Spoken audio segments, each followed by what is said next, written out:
Shawn. How's it going? Good. It's been a long time. Many Yes. years. The last time I saw you, it was in Bangkok in that restaurant. That's We right. went we went to the Thai fusion, Mexican Thai fusion joint. Mexican Korean fusion. Mexican Korean fusion Yeah. joint. That was so good. Good Korean guy runs it and cheap craft beers there.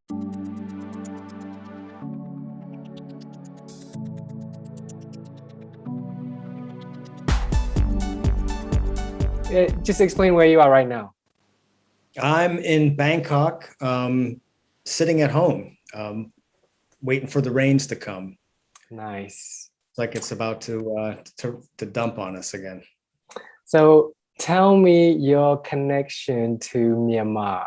How would you describe your connection to Myanmar? I started in when I was really young in the media in the mid 90's. The small publication, and we just were working out of Chiang Mai. And towards the end of those few years, I started going into Rangoon quite regularly, and then went away to school and studied with a famous Burmese professor, or not a famous Burmese professor, but a very well-known one, and then came back and started working for that same news group, and would go into mostly into Rangoon, but also other parts of the country to gather news. So that was my first connection to Myanmar.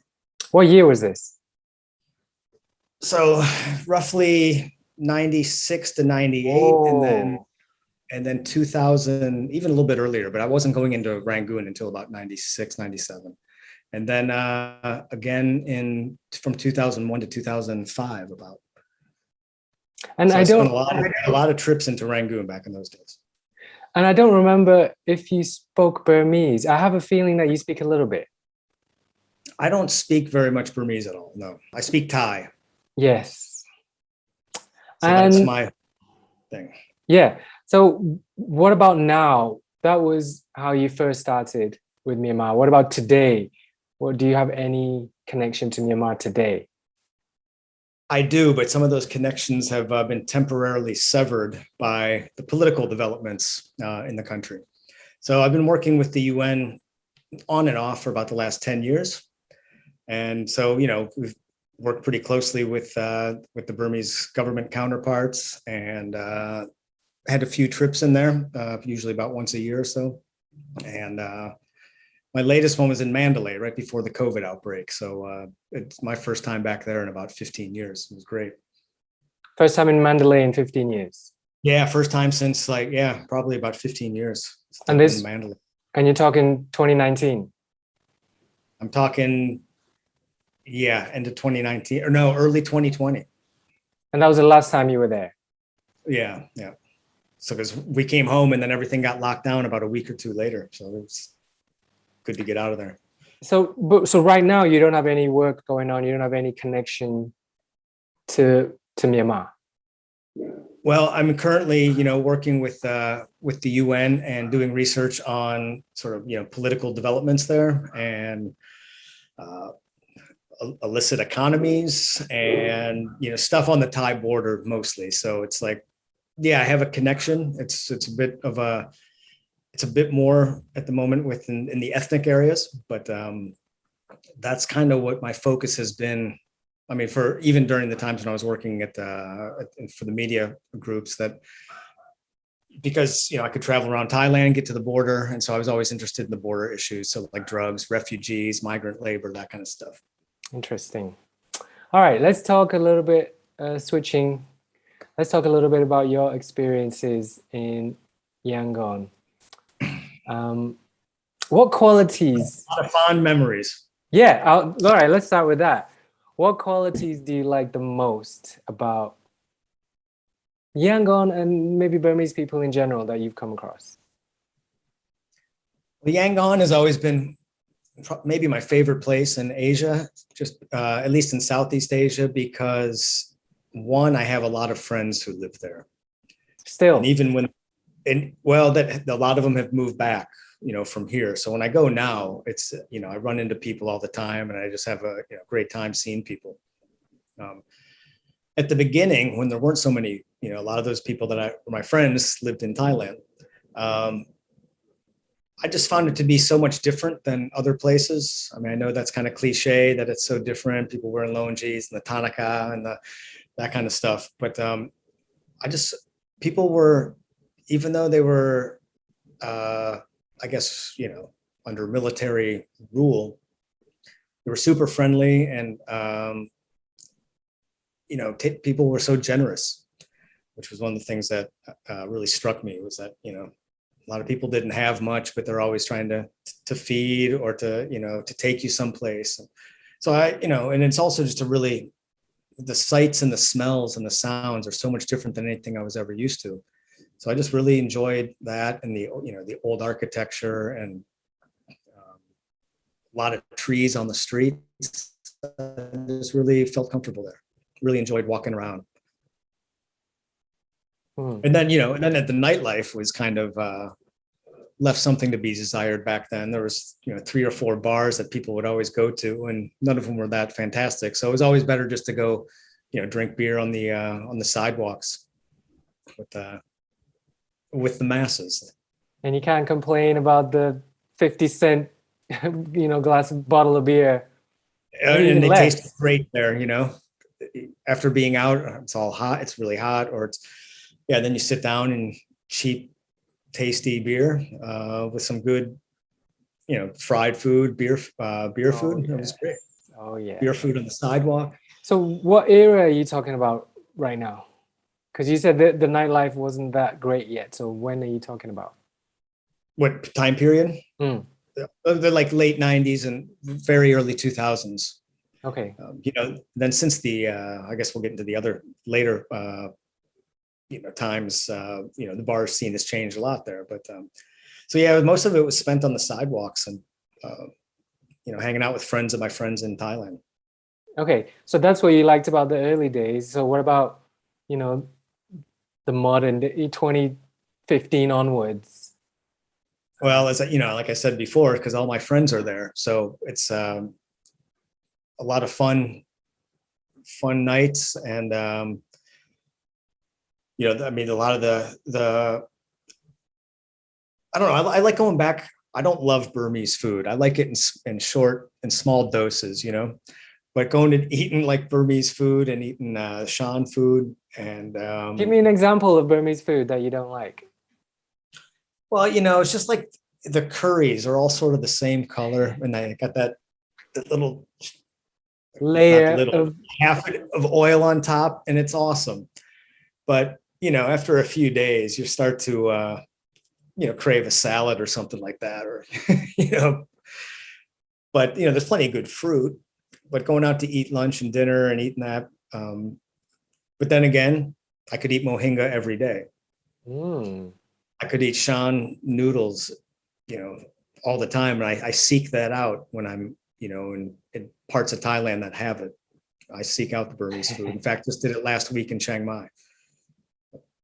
And you said a lot of you liked it because a lot of your friends were there.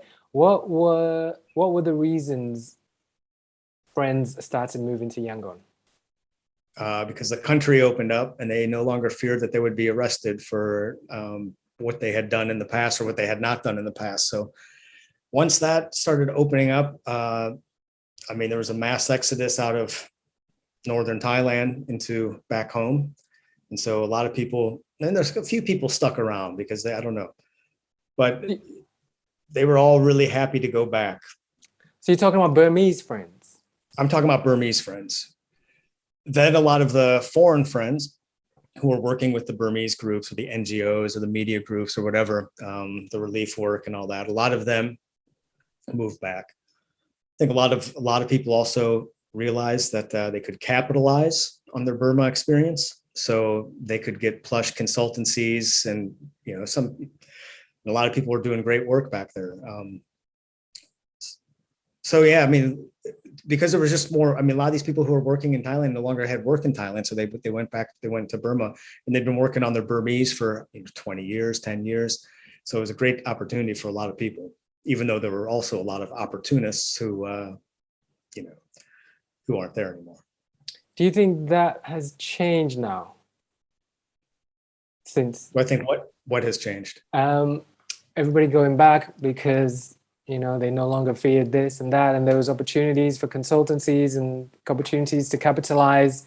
Has all that changed this year? Well, I don't know if it's changed. I'm wondering that myself. Being back in Chiang Mai, you wonder if a lot of people are going to start leaving and coming back to Chiang Mai. So I don't know if that's. I guess time will tell with that. It depends how long this goes on, I suppose. Yeah. And whether they feel threatened. And I asked you, like, what did you like most? Now I'm going to ask, what qualities did you like the least? If there are any, can you name a few that you like the least about Myanmar or Burmese people in general? About Burmese, well, let me talk about Rangoon first. I seem to always go in like August or September, so it would just be pouring rain nonstop. And then even like nice hotels, we went in September 5 or 6 years ago and stayed in one of Teza's hotels, one of his supposedly 5-star hotels. And it was nice, but I mean, the rooms just had that smell of rainy season, the pillows. I mean, everything just had that stench of dampness.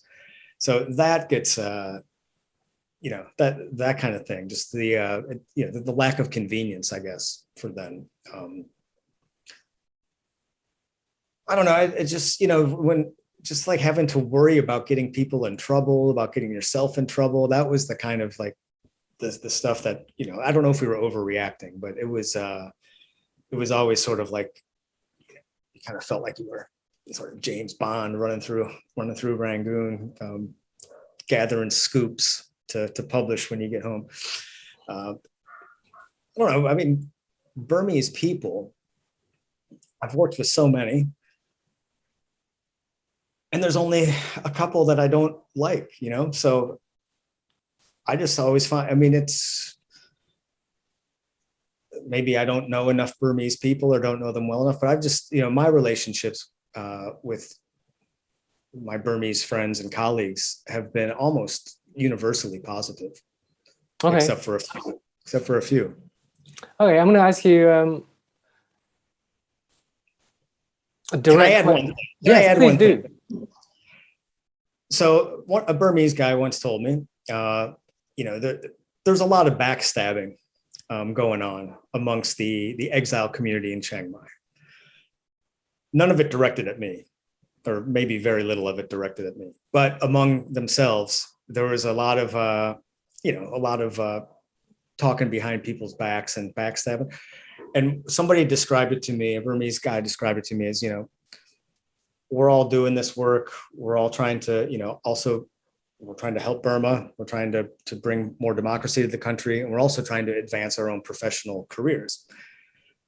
And he said, Shawn, everybody here wants to be king.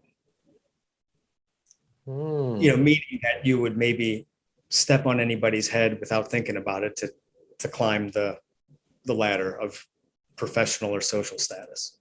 So that was one thing that kind of stuck with me. I saw some of that. When he said everybody here, where did he mean by here? Well, he just meant the Burmese community. Interesting. Well, it kind of relates to what I was going to ask you, because this is Burmese Entrepreneur. That's the title of this show. I want to ask you, first instinct, do you think Burmese people have an entrepreneurial mindset?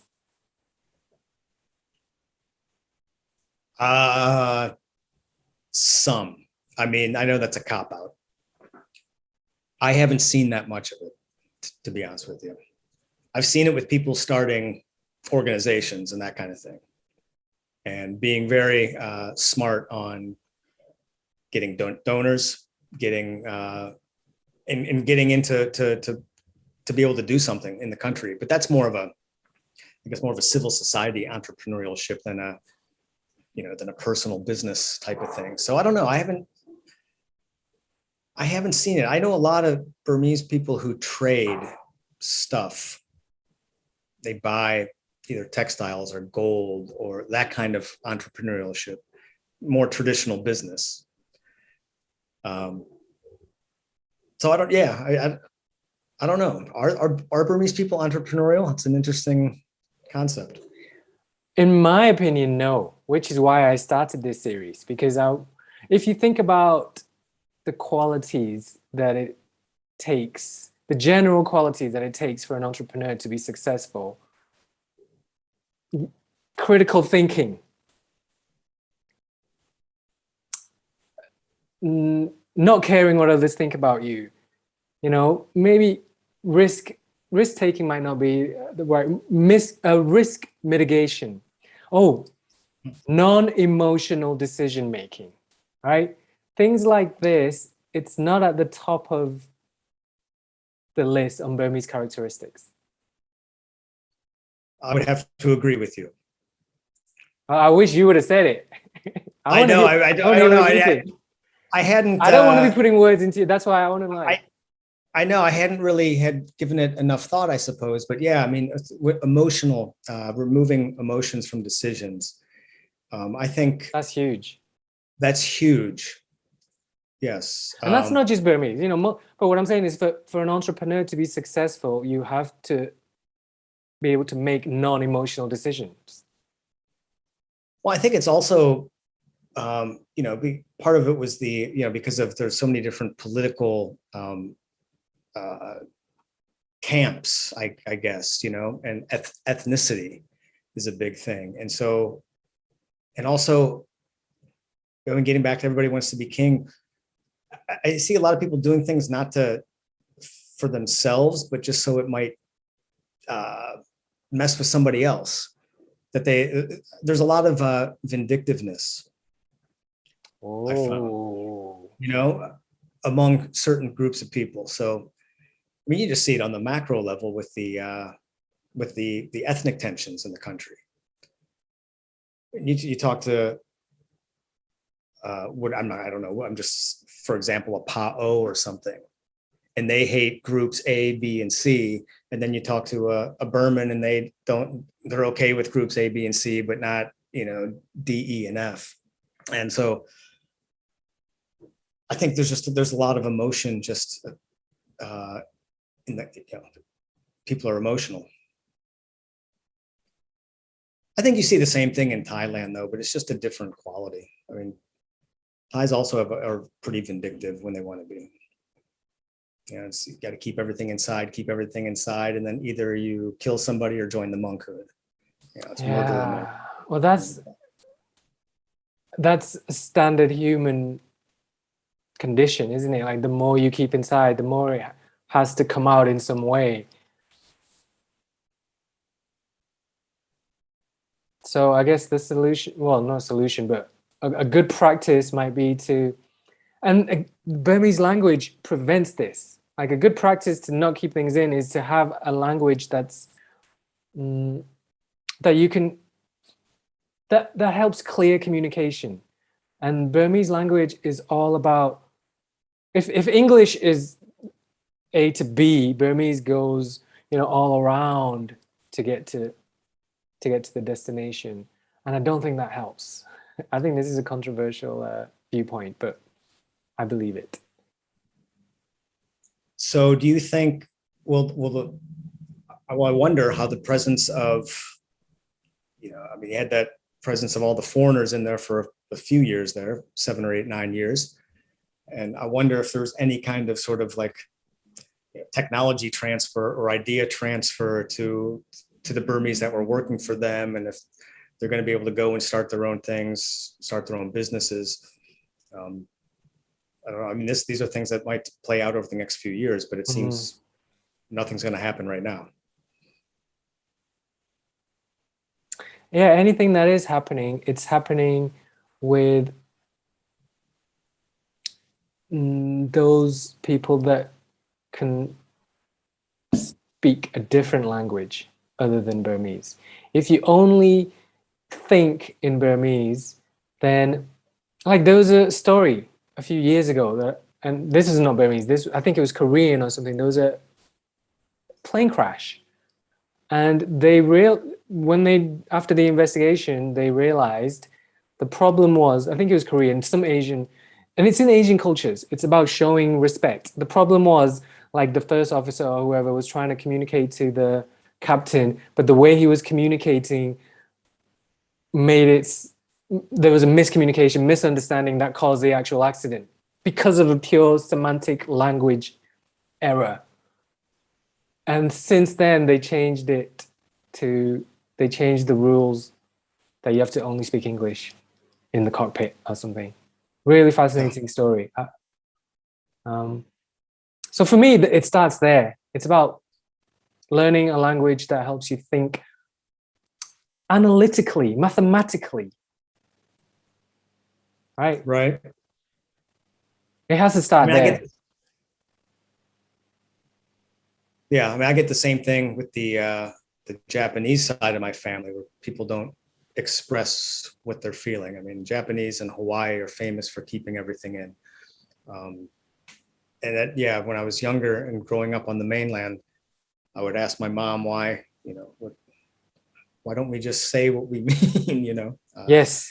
But I learned that as I grew older. But well, the reason for that is because if you have this concept of rude and polite, I mean, I can't think of better words, but it's about if you have this concept of you have dishonored me, you have all of that class system.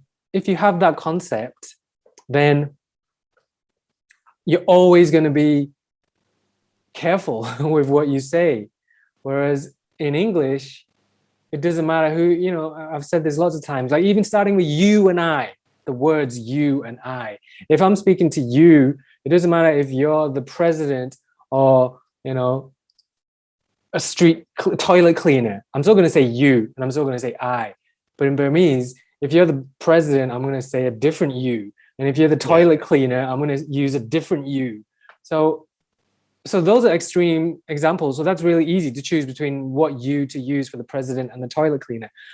But if it's like if you're just a random older guy in the street, I'm already thinking, oh my God, what do I call him? How do I say you? Or if you're my boss, but you're 10 years younger than me, it's like, oh, well then what do I do? So then you just avoid it. The brain, you'd rather, if you have these calculations to make, you just want to make it easy for yourself and just not do it. So then I'll just avoid communicating with you to make it simple.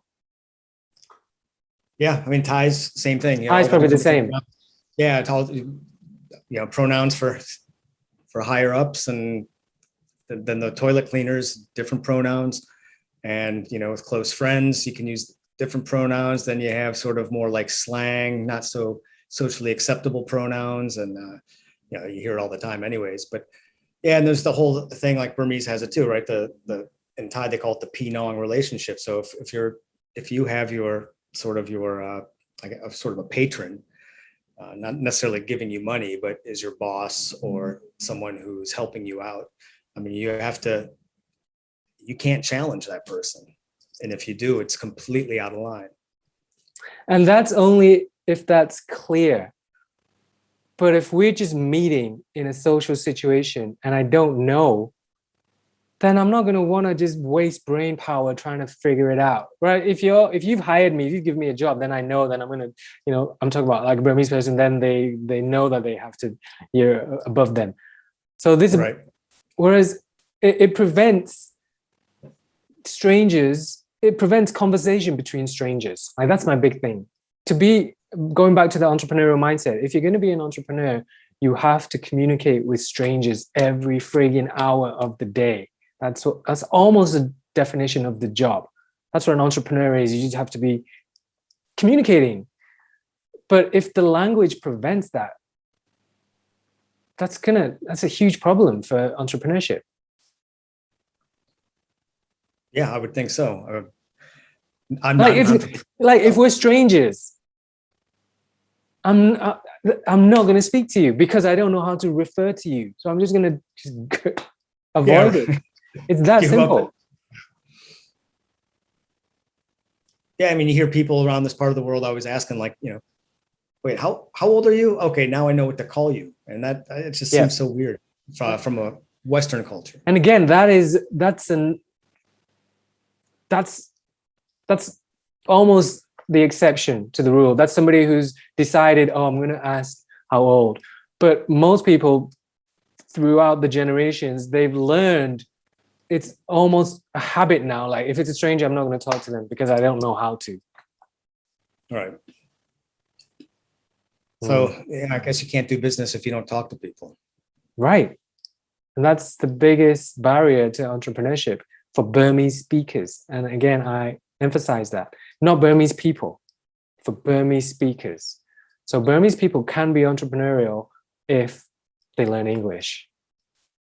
Because that's the easiest language to learn. And humility goes a long way too, to know what you don't know and accept that. And that's huge. Not feel like an idiot asking, what might be simple things to some people. But, and that's also baked into the culture where if not saying I don't know is a big problem in Burmese. It's a big problem. They're not taught that it's okay to not know.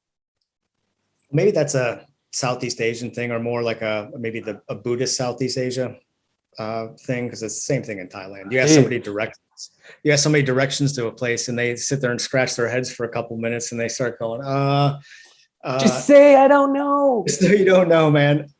It's so totally okay. I know. Oh my God, thank God. I'm so glad you said that. I get that all the time in Yangon. Taxi drivers, they'd rather lie. They'll rather start driving around. And I'm like, it's okay to say you don't know. Yeah, stop and ask for directions. Or I guess now you look at your phone and try and find it on your map. But that doesn't always help either. No.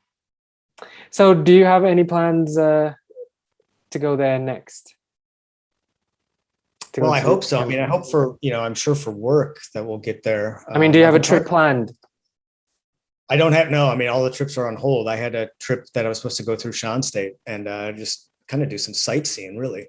And I can't get in there now. So even going to Rangoon is going to be difficult. So I'm not sure I'd want to be there right now anyways. It seems too sad. See, I'm curious about that because I've seen many different sides of it. I've seen people dancing in nightclubs. I'm talking like in recent, like now, on one side, and then I've seen the sad things on the other side. So I don't know what's actually happening. I've seen literally people partying and just dancing in the clubs. Yeah, well, I'm sure there's still fun to be had, but I don't know about my friends over there. I don't know what their social life is like now. I know they're working pretty hard, but I don't know if they're going out. And as the older we get, the fewer nightclubs we visit. But at least just hanging out together. So if that's still possible, then I would love to go back. Cool. I'd also like to see a lot of parts of the country that I haven't seen, which is a lot of the country. I hope to catch up with you there at some point, Shawn. Thanks so much, man. My pleasure. Anytime. Good luck with your podcast.